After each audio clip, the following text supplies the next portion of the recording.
Hello guys, welcome back to my channel, Amanda's Aesthetics. I'm Amanda. Today we are doing something new. This is definitely probably the most excited that I've been for a video like ever because I'm very proud to announce that today we are going to be doing for the first time ever a look-inspired painting. Now, we have done some painting-inspired looks on this channel. If you have not seen those yet, go check them out. I pretty much pick a painting, any painting, and I create a look with it. I was super inspired by my last video. If you guys have not already checked that out, go ahead. It is my first impressions on this gorgeous Jolie Beauty Galactic palette. Out of those 4 looks that I did, there was one look that really stood out to me. It was this look.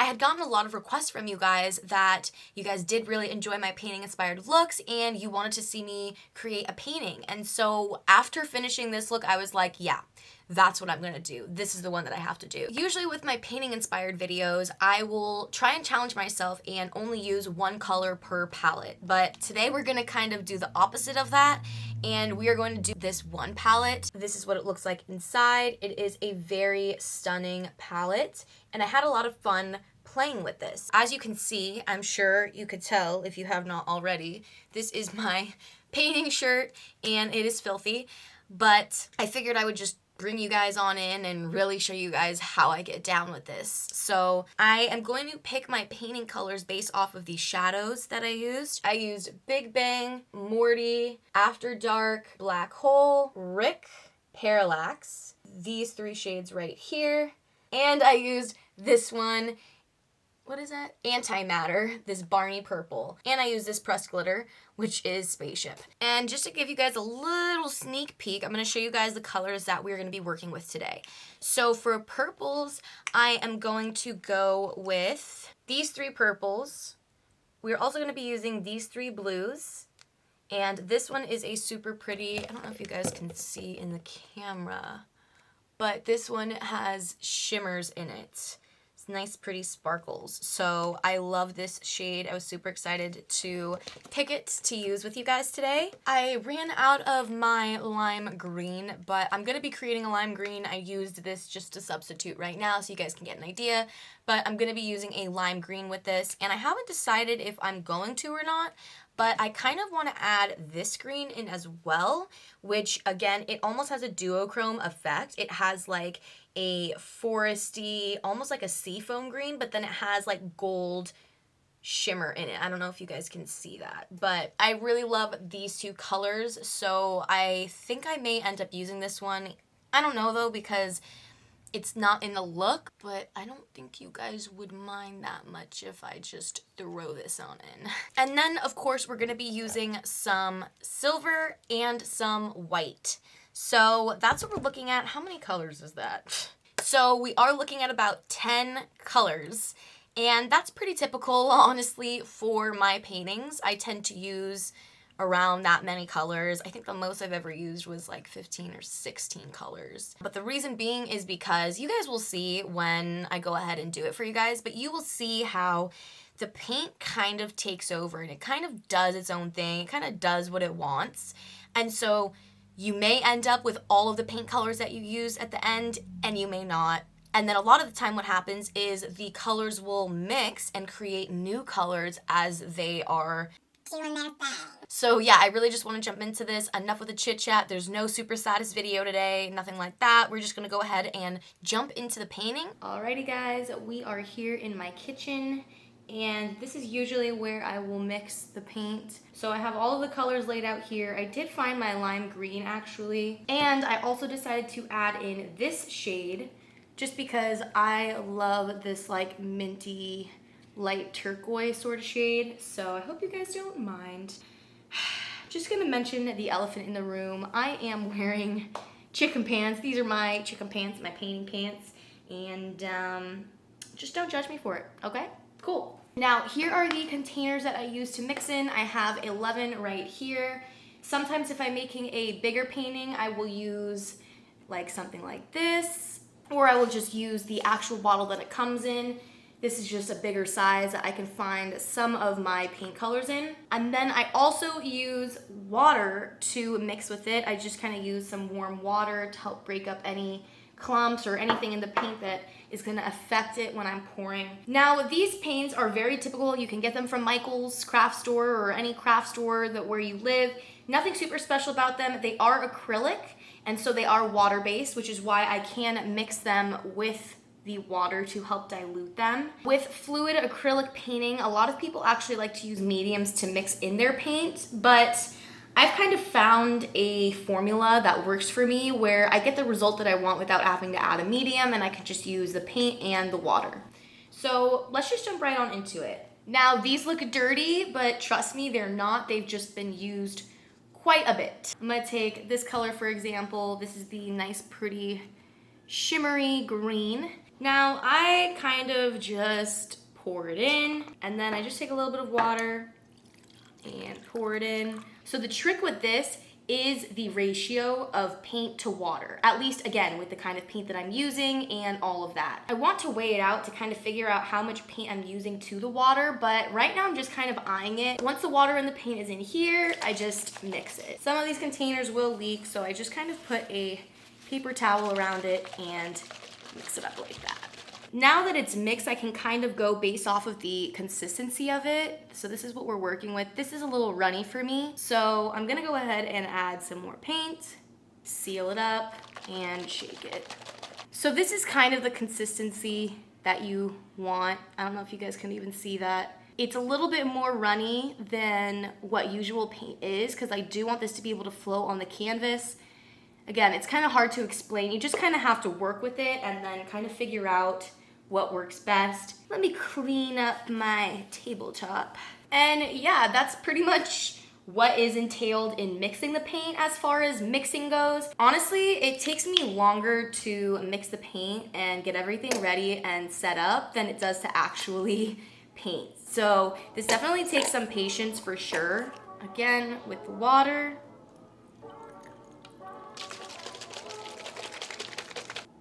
So this is kind of the consistency that I like. So I'm just gonna do the rest of the colors and then we'll go from there.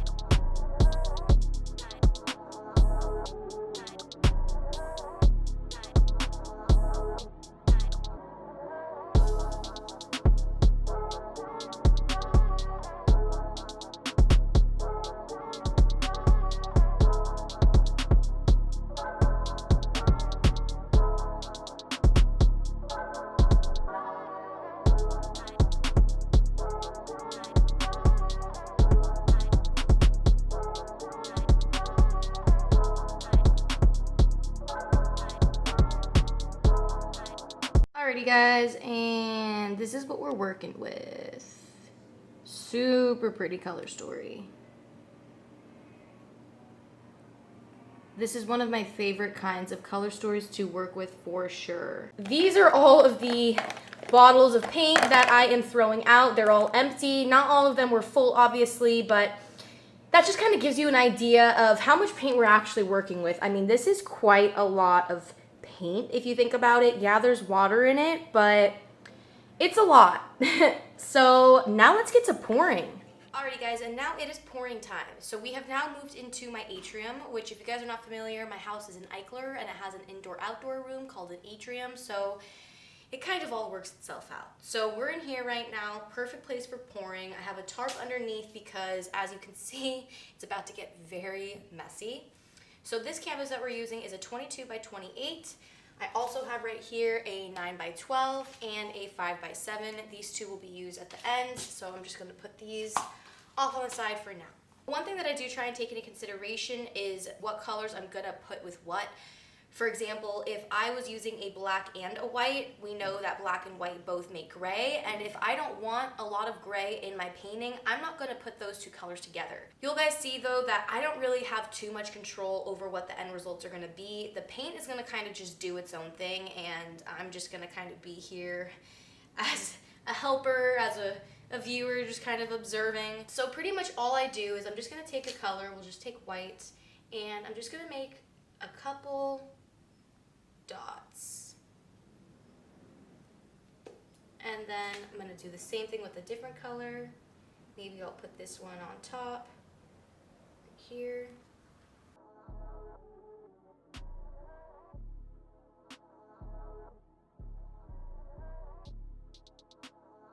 So this is pretty much what I'm gonna be doing. I am going to alternate between colors, and I'm just gonna kind of pour, and I'm gonna just create these circles. I don't know what you wanna call them, but they're like these circles that you will see what happens at the end.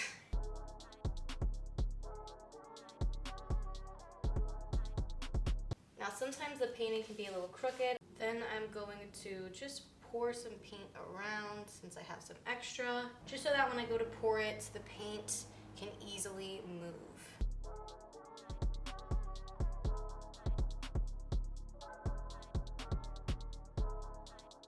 Now I'm just gonna move this for a second. Alrighty, now I'm just gonna put these over right here. And this is the fun part. Now, as you can see, we are kind of already getting some cells. We're getting some stuff right here. We are getting some stuff kind of over here. And it's just kind of starting to blend very nicely. So I'm gonna go ahead and pour this.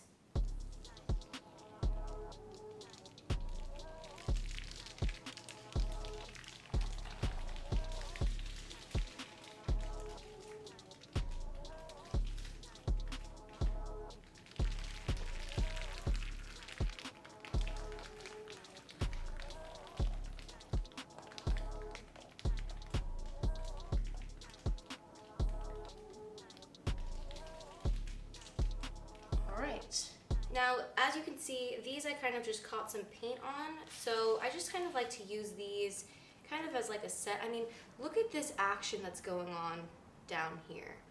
It is a lot of wasted paint, which is why I try and use, sometimes I'll use more canvases just to kind of save the paint and just reuse it. So I'm just gonna very slowly get this corner, and then I'm just gonna pull that on down.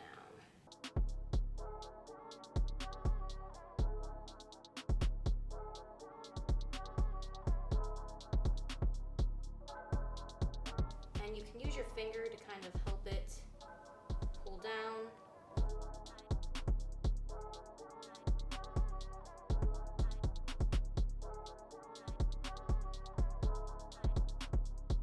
I'm gonna just touch the sides, and it just covers up any holes that I have, like these right here.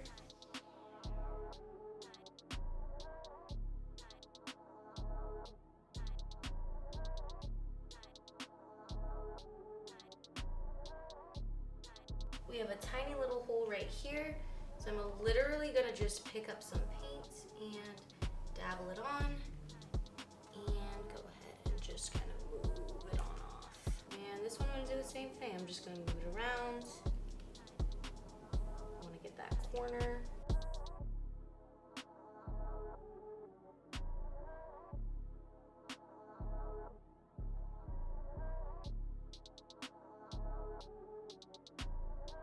And you can just kind of keep moving these things until you get a result that you would like. And then it's cleanup time.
Alrighty guys, and that is kind of my thing.